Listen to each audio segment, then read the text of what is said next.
doctor, lawyer, chef. And I'm like, see, like it's on the list. I get a dishwashing job at 14, and this is it.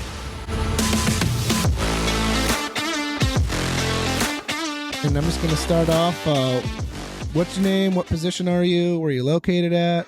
Currently, my name is Steven Stempien, and I am currently the sous chef at Hollywood Casino in Joliet, Illinois. Okay, Hollywood Casino. And what's your position there again? Sorry about that. No, I am the sous chef there. I demoted my. Oh, you're the sous chef there. I demoted myself from executive chef of a country club to the sous chef position. I am enjoying the hell out of it. Really? Yeah. What made you want to do that? Just get out of that routine, or tired of telling people what to do? Yeah, being the executive chef at a country club is a big ordeal. Really? Everybody says that country clubs are places where chefs go to die, go to retire, and stuff like that. And every year in the wintertime, out here in Illinois, as soon as the snow hits the ground, the course is closed. So November 15th, every year they close the course. And then every March had to reapply for the job, Okay. Yeah, the courses out here went from government run, free money. We could spend as much as we want, and then they started outsourcing the kitchen. So first year I was there, I was under the government, under the park district, and then next year it was another gentleman. Next 2 years it was another gentleman, so I had to reapply for my job. Then he left, and then another guy came through, had to reapply for my job. So every winter I was, jobless basically after November 15th. So I would, work at a pizzeria delivering pizzas, or a bar like Prohibition, and work till 2:00 in the morning, cooking bar food. And then March comes along, reapply for my job again. So, oh God, that doesn't sound good at all. That was not good. I even did a private country club, where it was members only, and they were closed every Monday. But I would get a call, hey, this one member wants to come in with his family and eat. You have to come in and open up the kitchen. I'd have to open up a whole kitchen just for one guy and his wife and 2 kids, and it was just like, no. Yeah, it's like, it almost feels like you're doing a favor at that point, and I'm not really in the business of doing favors. Exactly. You know what I mean? Exactly. You can't tell me on my day off. It is. That's brutal. So now you're at the casino. How's that? I've never really talked to anybody that worked at a casino. Is there lots of restaurants in there? Is there one big restaurant? How big is the casino? Well, the casino is massive. We are also a floating casino. So we have all the gaming is on a barge. So that gets underway twice a day. But they got it, because of COVID, they put it on land. They landlocked it, so we're not getting underway anymore. But there are 6 food outlets. There's a fine dining steakhouse. There's a sports bar. There's the VIP lounge, which is like a buffet setting. They have a buffet, which is closed because of COVID, because you can't let people go up and grab their own food. Still right now? Yeah, they closed. No way. And then we got the deli, where it's like a takeout lunch, sandwiches.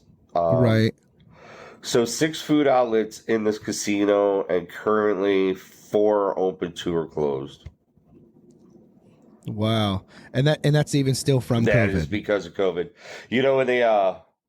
When I came on board last year, they never talked. They're still not talking about bringing the grand buffet open, or another one open, because of COVID.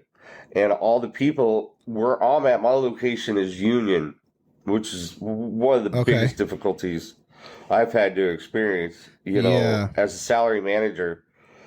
If I'm not invited to help in the kitchen, I cannot touch food. It's a union grievance. I'm taking job away from them. What? Um, Oh so my God. I've heard about that a few times from people that are in a union, that it's the whole not my job principle is like pushed versus, in my kitchen, you're not even allowed to say that. You know what I mean? Yep. So that's wild. Yep. How do you deal with that? You have to watch them struggle, and you have to watch somebody go, Chef, I need help. And then the moment they say I need help, I can go and help. I could jump on the line. I could cook. I could prep. But if nobody invites me, I cannot touch it. So what happens if you don't? Do they burn? Can they report crash you and to burn. the union? Right. Because it's union, they try to call everybody back, and only. So in my outlet, I get the sports bar, and my counterpart, Chef Juan. Mm-hmm. So there's supposed to be a complement of one chef per outlet. So that's 6 outlets, 6 sous chefs, and an executive chef. Right now, it's just me and Chef Juan. There's 2 of us to do 4 food outlets, and front of the house manager. They took over the deli, and I got the sports bar and the fine dining steakhouse. Chef Juan got the steakhouse is open 2 days a week. Nobody came back from COVID. None of them people came back. So are you guys still having any supplements or state supplemental income or anything like that right now? No. That's still lingering? No, all that's done, and they're still not coming back to work. Coming back to work. No, they didn't want to come back. Huh. Maybe it's the union thing turning them away? I think so, because or with having some outlets closed and stuff like that, they weren't getting their seniority and their years and their tenure and stuff like that. So they came back to work at the sports bar, and they're a VIP cook or a banquet cook.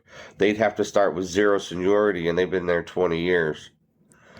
So a lot of people, those that do work, I'm supposed to have 6 in the morning, 6 at night, and 3 prep cooks. So 12, 15 people, 4 came back.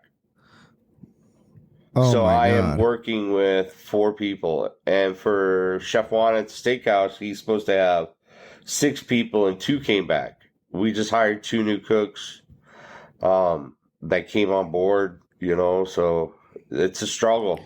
Man, you'd think that, I know that I understand how, sensitive the subject is. I totally get it. But you'd think that after 2 years, like, somebody at the state level or whatever would figure out how to have things open back to normal again. Yeah. Because it's only hurting. Keeping things closed is only hurting the employees and the establishment. Right? So if they're putting these laws into effect, hurting the state's employees and hurting the establishments, where's the incentive to even want to open back up? I mean, this is crazy. This is 2 years. I would totally think that would be, over by now. And again, this is a sensitive subject, and especially me being here in Florida. I mean, we're at full, unless it's a corporate thing and it's but we're at full capacity on everything. So I really don't want to take that for granted, because it's really hard. I hear this stuff all the time too. And, I haven't really talked to any union people, and I don't really know much about working in a union, but I understand there's a lot of benefits to it. But it sounds like there's also a lot of like loops to jump through or hoops to jump through. There is, on a constant basis. So what's the hiring process like then?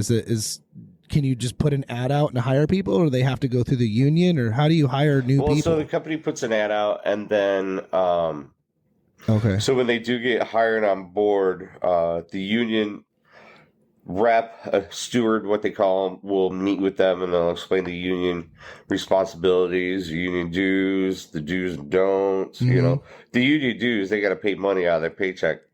So the company pays every paycheck, like $70 or something like that, or $70 a month. I don't know. I don't pay union dues. I just heard people talking about it. So they and then every 6 months they rebid for their job. So the senior person gets the first bid, and then it goes down to the lowest person on the chain. So the shit jobs get to the newcomers.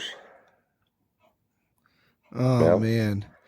Yeah, I mean, that I see that as a plus and a negative, because I mean it gives you almost like a review every 6 months, so you can kind of weed out the shitty people, But you can't. But at the same You time, can't. but you You can't. can't. Okay. Union fights for their people. Like I wrote someone up for being on their phone.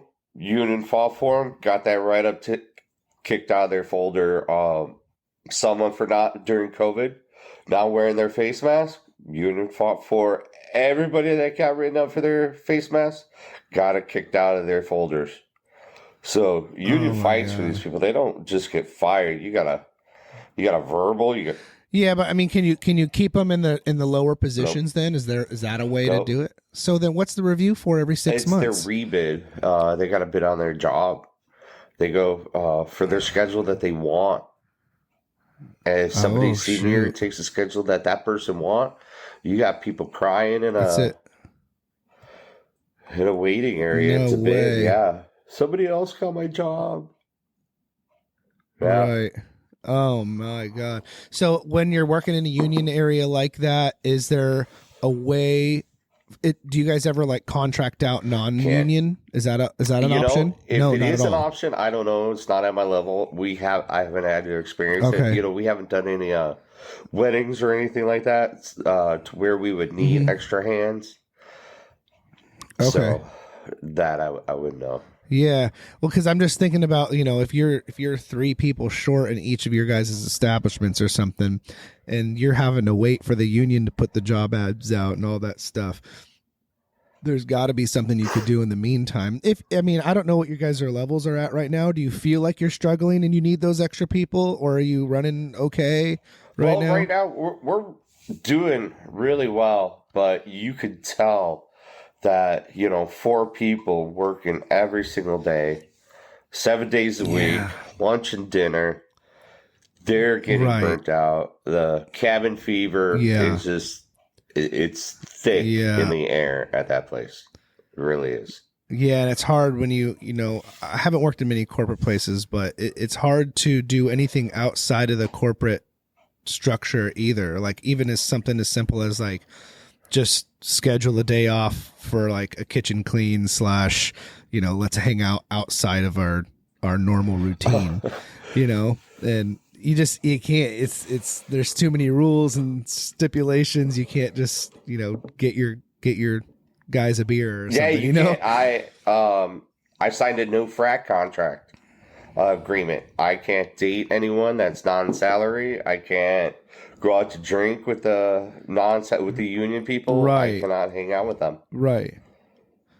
Yeah, see, and you understand too, I'm sure, of like the benefits of that, but there's also discretion too of like if you are a good leader and you do want the respect and you want to show your staff that you care and they're not just working themselves to the bones for no reason, you want to be able to gift them something or take them out to dinner or something like that. And when you don't get to do that, like you said, it's cabin fever. It's the people coming to work every day in their uniforms. That's the only time they see each other. They don't even know what each other looks like outside of the job. Should they run into one of their coworkers, they probably wouldn't even recognize them because they don't ever get that opportunity. I mean, I've worked at places where I had no idea what anybody looked like. We had a party, like a Super Bowl party, and I'd worked there for like 9 months, and I showed up and everybody's like in their, I call it civilian outfits, and I'm like, holy shit, these are real people. These are, so from that point on, especially now that I own my own company and stuff, I make sure that, every once in a while we just, obviously I can't invite everybody, but like my core group, 5 to 10, we'll go out to dinner or something, and of course it's business. I'll talk about something, but just to get out of that monotony is huge. Even if it's for one night, or it's for 2 hours or whatever it is, every few months, it goes a long way. And I feel like that's a really hard burden to take on in your position. Yep. Well, also at the casino, it's such a massive place. We have a facilities department that do the welding and the repair on all the equipment. We have utility. who are dishwashers. So a cook cannot wash dishes unless, unless it's overtime hours that a cook can sign up for in the utility department. We have EVS and environmental systems, which clean everything, the bathrooms, the floors. It's all departmentalized, and you cannot cross over another department. That's wild. We have so security. We have IGB, Illinois Gaming Board. The people with the guns, that walk around. Yeah. Like in the movies in Vegas, the people that shoot people. We got them. That's wild. And that's pretty intense because they look at our books. They look at our purchases on food. I'm like, why does a gaming commission have anything to do with the soup that I'm ordering? Right. And they look at our books every month. They look at our purchases. They look at our budgeted purchases. It's pretty crazy at how intense it is. Like the union, I'm not sure. The company, the union get together and they're like, all right, so cook 2 makes $16 an hour. Cook 1 makes $18 an hour. But if you go across the street at McDonald's, you're making $22 an hour. Yeah. Well, see, and I always thought that the unions tended to pay more. That's not the case there? No, so the benefit is, you're at $16 an hour, but the company is paying 100% of your benefits. Hollywood Casino, they pay 100% of your medical, your dental, your vision. All your benefits are covered by the company. So your $16 an hour, that minus your union and taxes, that's your money. I'm paying $380 a month in my medical, dental, and vision. Right. But not the union people. The company pays for them. So you work for the company and all your workers all are my union? Workers are union. But you're not. All salary managers are not union. We are not in a union. Wow. Yeah, it's pretty intense. Wow. That is intense. That's wild. All right, well let's go to a different subject because I like asking this question. Describe like a perfect day at work from the time you walk in the kitchen, and go walk me through that. What does a perfect day look like? Has anybody ever answered that? It doesn't. Yeah, they have. And you know what's crazy? All your food. You know what's crazy though? They're all the same. Food arrives. They're all the same. Which is never. Something's wrong with the green leaf lettuce today. Bacon didn't show up. It's never. The coffee machine works. That's my perfect day. If I don't have my next 4 cups of coffee after I drink my pot at home before I head in, it's not going to be a good day. I had somebody tell me, Chef, your coffee's up here. Start talking to people when it comes down here because you're a grumpy individual right now. I totally understand. Actually, I'm building out my catering kitchen, and we're gonna finally have our own spot. And in half of it, I'm making it into a coffee shop because I love coffee, and it was just perfect. It's a lifeline. But yeah, everybody I've been talking to, everybody I've been talking to, like the first or second thing is always my staff shows up, and it's like. Okay, yeah, I get that. And so for you, it's like you want to come in, food you don't have to send back. Food comes in, your coffee's got to be there, right? And then open up on time. Everybody's relaxed and not running for it. Prep's probably getting done, that kind of thing. Yesterday, 6 people called out, but no way. Yeah, so it was. One outlet, the VIP dining, they had to close the bar because there was no bartender. I ran with 2 cooks and myself. Couple servers called out. It was just, it's crazy. Right. It's crazy. Yeah. That's why I always ask this question because we're all going through the same things, right? So whenever I say, what's the perfect day, it's usually food goes out smooth. All my staff shows up. And then, here's another one. Do you like it to be like a little bit more busy or slow? Oh, I prefer busy. On your perfect day at work. It has to be busy. Time right. flies. Right now, I'm batting 100% with 100%. that. Time goes by so much faster. You don't feel wasted, like you wasted your time at all. You know, it's just everything. You're not staring at the clock. Yeah, everything runs smoother when it's busy. And business is sales is a cure-all. You know, you got the sales. You could, say, well, I had Johnny stay late because we were busy.